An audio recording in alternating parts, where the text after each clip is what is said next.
Well, caught in the middle of a culture war, Target is feeling the impact of its Pride Month backlash.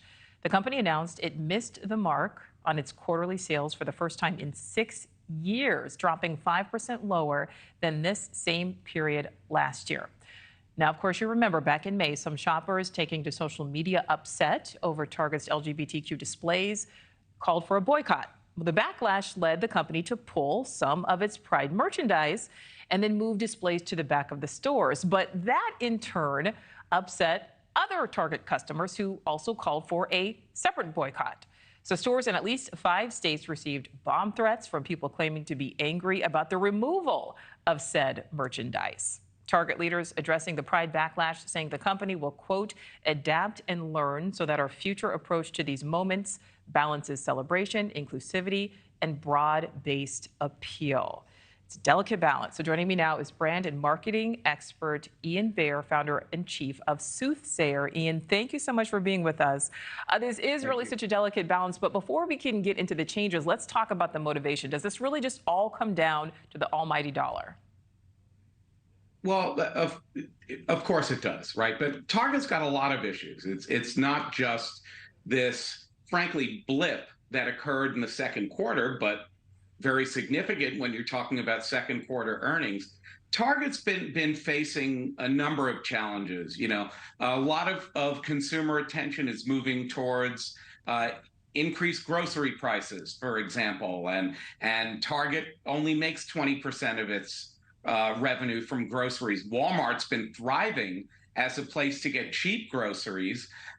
You know, right now, a lot of consumer spending is going towards essentials and experiences, and Target's sort of in a weird middle ground where that's concerned.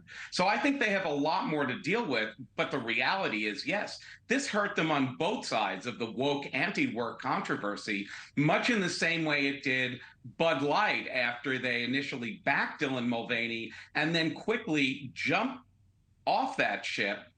And they wound up ticking off people on both sides of the argument. I think Target made a similar error in judgment. Yeah, exactly. So you know, we know Target got a lot of conservative backlash, but then it got backlash from the other side for reacting to the initial backlash. So what is the winning strategy here? I mean, how are they going to successfully navigate celebrating these different heritage months? It's challenging. You read the statement that it brought a smile to my face when I read it, because it was so carefully crafted not to really commit to either side of this discussion, and that's where Target finds themselves. The road for them, and really for any retailer, is going to be to invest more in understanding, you know, my background, and everything we do at my company, Sooth, is about gaining consumer understanding why people make the choices they make. And if I'm in senior leadership at Target, I'm really trying to understand before the next thing blows up out of control, what is it people want and expect from the Target experience?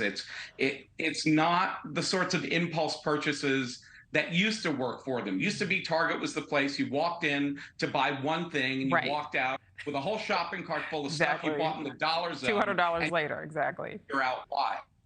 So Ian, but you know, really that's not where Target lives today. Yeah. And, you know, we've seen so much back and forth when it comes to these big name companies. I mean, we're talking Target here, but you mentioned Bud Light.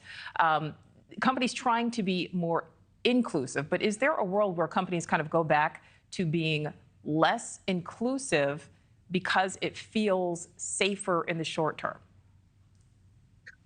Well, inclusive towards whom?